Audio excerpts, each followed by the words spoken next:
এই তালুর মধ্যে এবং পায়ের তালুর মধ্যে শরীরের ভেতরের অংশগুলোর সাথে স্নায়বিক যোগাযোগ আছে। আপনাদের মধ্যে গ্যাস্ট্রিকের প্রবলেম আছে কার কার? অনেক লোকের আছে, স্বীকার করবেন না, তাই তো? যাদের গ্যাস্ট্রিকের প্রবলেম, এই ওষুধ খাওয়া বাদ দিয়ে সকালবেলা যখন বা খাবার খাওয়ার পর যখন বুক জ্বালাপোড়া করবে, হাতের এই জায়গাটা খালি চাপ দেবেন। চ্যালেঞ্জ, যদি এরপরে আপনাদের কারো গ্যাস্ট্রিকের ওষুধ লাগে, আপনি ইকবাল ভাইয়ের কাছে ক্লেম করবেন, আমি পয়সা দিয়ে দেবো। আমি ওপেনলি ঘোষণা দিলাম ভাই, আমি জানি এই ভিডিও সারা ওয়ার্ল্ডে ছড়াচ্ছে। যদি এই নিয়মটা ফলো করার পর যদি কারো গ্যাস্ট্রিকের প্রবলেম ইনস্ট্যান্টলি না কমে, আপনি সঙ্গে সঙ্গে ইকবাল স্যারের কাছে ক্লেম করবেন, আপনাদের বাকি জীবন ওষুধের পয়সা আমি দেব। কথাটা একটু মাথার মধ্যে রেখেন, তালি মেরে লাভ নাই। চ্যালেঞ্জ, যদি কারো প্রেশারের প্রবলেম থাকে, প্রেশার হঠাৎ করে প্রেশার বেড়ে যায়, টেনশনে প্রেশার বেড়ে যায়, হাতের এই জায়গাটা চাপ দিবেন। এটাকে আমি যেগুলো এখন শেখাচ্ছি, এটা হচ্ছে আকু প্রেশার, আকু পাংচার না, আকু পাংচার হচ্ছে সুই ফোটানো, আকু প্রেশার।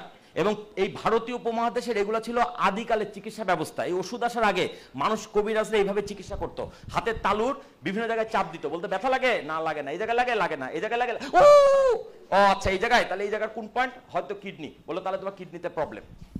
এবং এখন এই প্রবলেম এইভাবে আইডেন্টিফাই করা সম্ভব।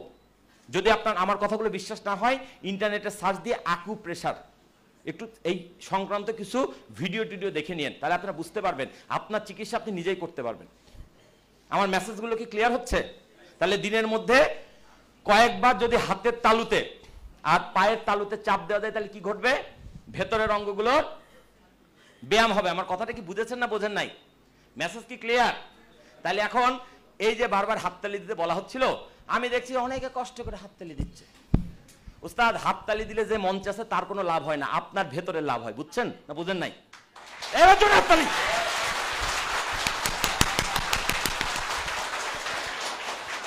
এইবার তালিটা হ্যাঁ নিজের জন্য দিছি, তাই না ভাই? দিনের মধ্যে কয়েকবার কারণে তালি দেবেন, অকারণে তালি দিবেন। আচ্ছা, আপনাদের মধ্যে কেউ কি আছেন স্কাউট করেছেন? স্কাউটে একটা তালি ছিল, 1 2 1 2 3 1 2 1 2 3 1 2 1 2 3, তিনবার দিয়ে ছেড়ে দাও, তিনবার দিয়ে ছেড়ে দাও, এর বেশি না। আমি দেখতে চাই আমার এই ট্রেনিং আপনাদের কাজে লেগেছে কিনা। প্রমাণ হবে কিভাবে? আমি যেই বলবো রেডি 1 2 3 শুরু করে দাঁড়ান দাঁড়ান, তিনবার দেবেন, তিনবারের পরে একটা তালিও অতিরিক্ত পড়বে না, ক্লিয়ার? যদি পড়ে আবার করাবো।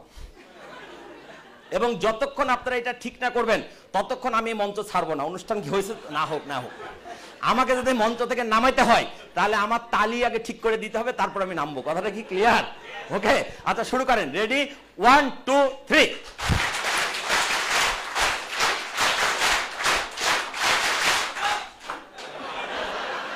আমি মঞ্চ ছাড়বো না ভাই, আরেকবার হবে। রেডি 1 2 3।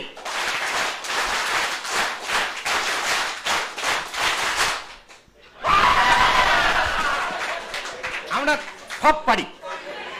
একবারের ট্রেনিং এ যদি এতটুকু উন্নতি হয়, তাহলে সারাদিনের ট্রেনিং অনেক উন্নতি হবে না ভাই?